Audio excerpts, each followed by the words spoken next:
is DisruptHealth. I am interviewing Michelle Carfagno today. She is the owner of the Greater Knead, which is a gluten-free and allergen-free food manufacturing company. She also helps to mentor women, so she's very inspirational.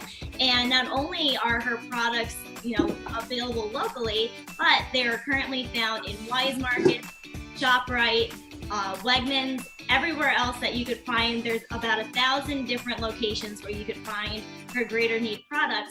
And I'm super excited to have you here, Michelle, so that you could tell us a little bit more about being allergy-free and gluten-free and kind of navigating that world, being a little bit more restrictive in what we're eating.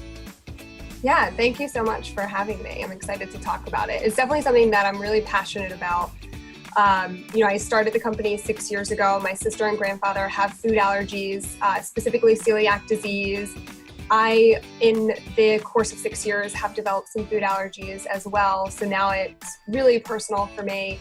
And in that time, I've realized how a lot of other families struggle with the same thing and how hard and isolating it can be to find products that are safe for you and your family to eat. So that's our main mission here. And it's definitely not easy, but there are options as long as you're prepared and you do your research.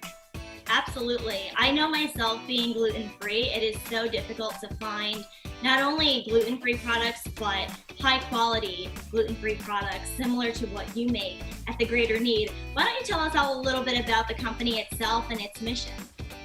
Yeah, so we really do what the name says, and that's create products for the Greater Knead.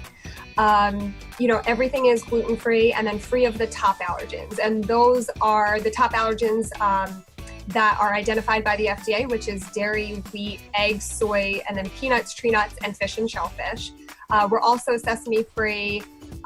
We don't use corn in our products, so there's other ingredients, that we look at that we try to keep out of our facility as well.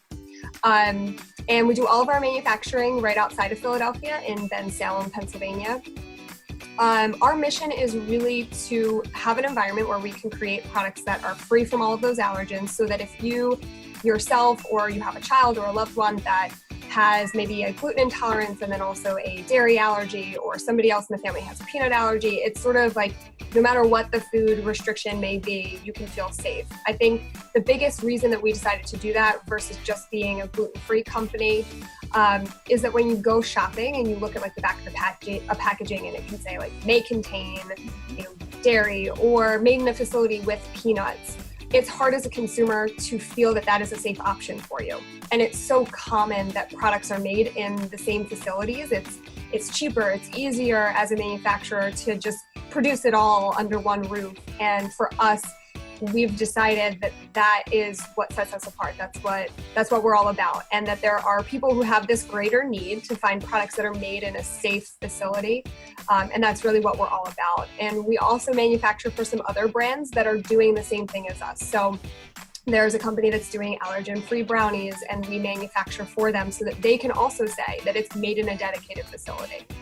So that's really our biggest mission here.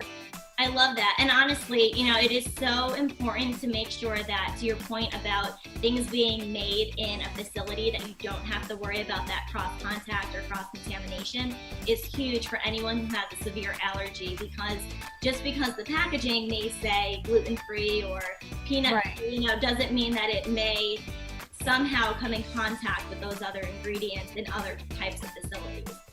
Yeah, exactly. I think it's important for a customer to feel safe, especially because some of these food allergies, some of them are intolerances, but some can be anaphylactic, and that's a scary thing. Especially, for a child or a loved one to have to go through something like that. And, I'm fortunate enough that in my family, there's no anaphylactic allergies, but I can only imagine, and I've heard stories, and I know people who have experienced reactions, and it's so important that they're made safely. You're exactly right. Now, outside of the home, when people go to dine out, we don't always just, as I say, we don't live in a vacuum that we could always control what we're eating and what we're buying. What do you suggest for our viewers who may have any type of food allergy? What do you suggest that they do when they're dining out? What are some tips you could offer? Yeah, so I will say, personally from going through this, it does take some research before you go out, especially if you're traveling to an area you aren't familiar with. You are going to have to do a little bit of research and know what menus and what restaurants are going to be safe for you. But it can be fun as well. I mean, I love to try to find like new, unique places that are all like everything on the menu is gluten-free. And there's tons of places like that throughout different cities. Maybe if you're going somewhere that is a little bit more rural and maybe not as trendy to have gluten-free at every restaurant, that might be a little bit harder to navigate. So you might want to, plan to have vegetables and just simply grilled fish and things like that. But I think it's important to like talk to the restaurant that you're going out to. So even if you see the menu, you know that there's safe options, make sure that they're aware of your food restrictions. Sometimes it can be, I know for me, like I sometimes hate to say like, okay, so it can't have dairy, soy, peanuts, or gluten on it. And I feel kind of weird saying that all the time. Even though I'm in this world, I still feel slightly embarrassed that like, oh geez, I'm like high maintenance, right? And that's not the case. But I even feel that way. So I know that that might be a common reaction that a lot of other people might have. But you do have to tell them about what your restrictions are and then ask what they can sub out. So can you use olive oil instead of butter? And, kind of educate them as well. And that's really, I think, the biggest pieces is like knowing sort of your go-to things, what vegetables you can easily have, what kinds of proteins you can easily have, asking what things are cooked in. But I usually like to try to find restaurants that have it on their website. They mark things, dairy-free, gluten-free, because then I know that there's some level of education there.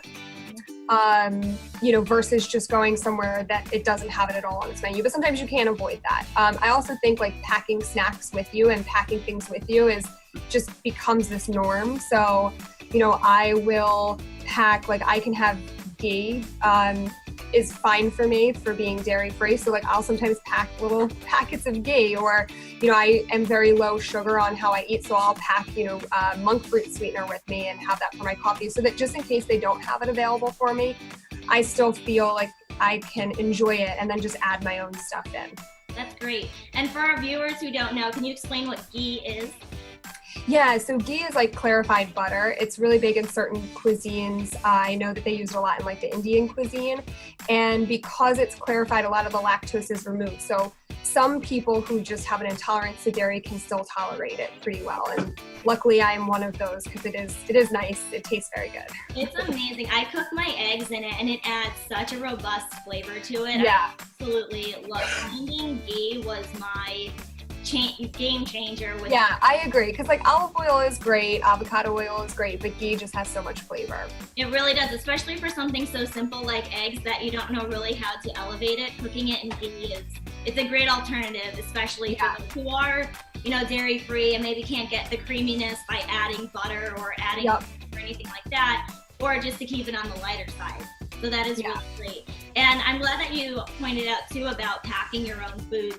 One of the things that I really had to learn and had to become a habit was integrating packing food with everything else. You always leave the house with your same things, and then to become in practice of throwing, a bag of almonds in my bag or a packet of tea, something that I know I could always go to is so important.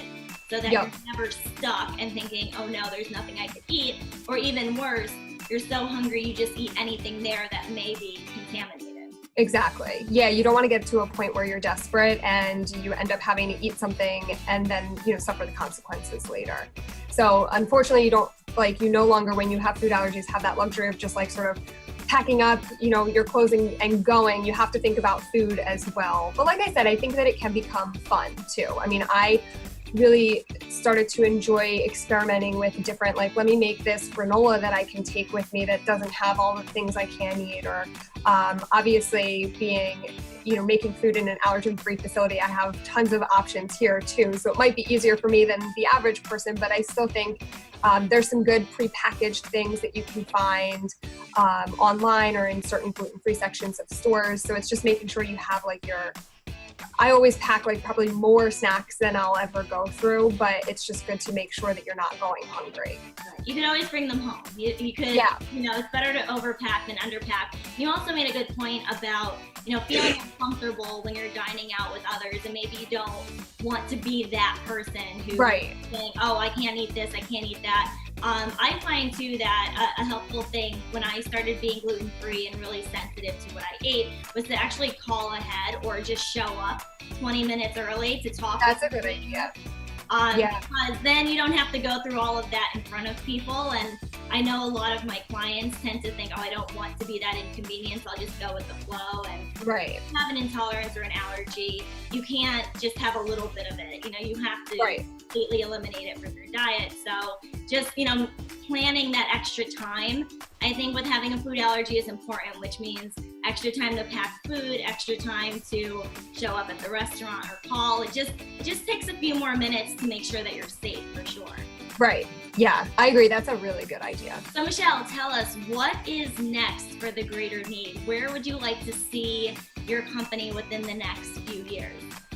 Yeah, so we are definitely working on creating more products that serve the Greater Knead, are still allergen-free and taste amazing, like things that you remember. We have tons of ideas, so I don't even know what those products will end up actually being. We're messing around with different types of crackers and snacks, more bread products. Because we are manufacturing for other brands, we definitely want to keep growing that side of our business. I think that it's been great for me to connect with other women-owned businesses that have the same mission and have great products. So whether it's more products under our own brand, The Greater Knead, or helping other brands get their products to the market, we're definitely looking to just continue to keep growing the offering for the allergen-free community. That's wonderful.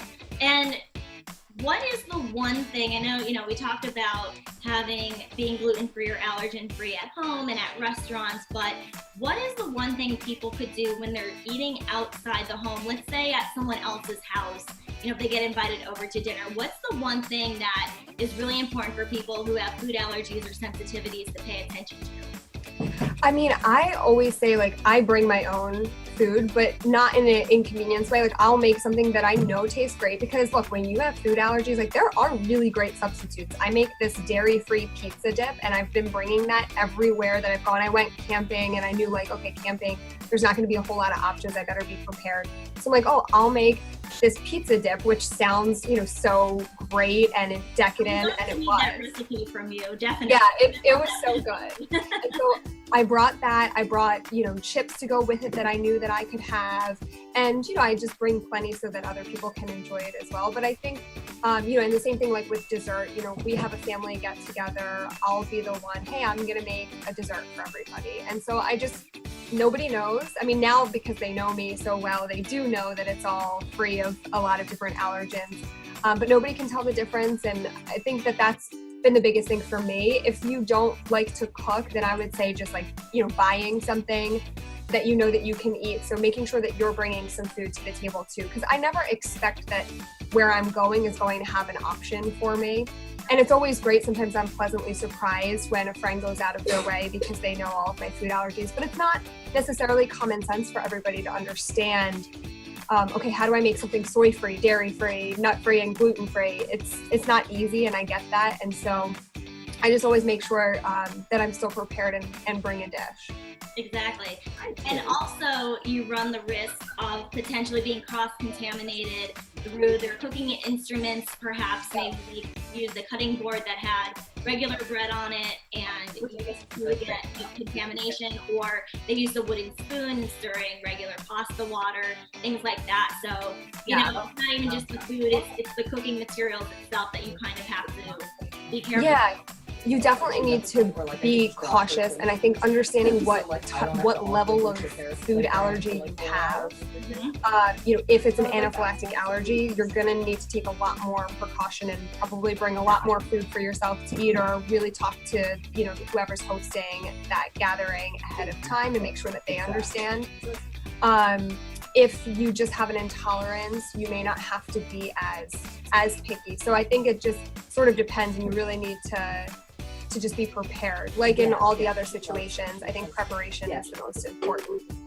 Sure. And it seems like, you know, as long as you take the necessary steps, you don't have to fear eating outside your home. Yeah. It's really nice. Exactly. It's important. I know a lot of people just kind of initially get nervous, or they think I can't eat anything, and they kind of hold back from social engagements for that reason. But clearly there are ways to work around that and still enjoy the activity itself and be safe at the same time. Yeah. Well, Michelle, thank you so much for all of your tips and information. I think this was wonderful. I hope you really enjoyed learning about being allergen-free and gluten-free. Check out the Greater Knead. As I said, they have products in Wegmans, ShopRite, Wise, and over 1,000 other locations within the tri-state area. So Michelle, thank you so much. And I'm so grateful to have you with us today on DisruptHealth. Thanks, Julie. Thanks, guys. I look forward to seeing you next week. I hope you have a great week. And again, this is Julie Palumbo from DisruptHealth.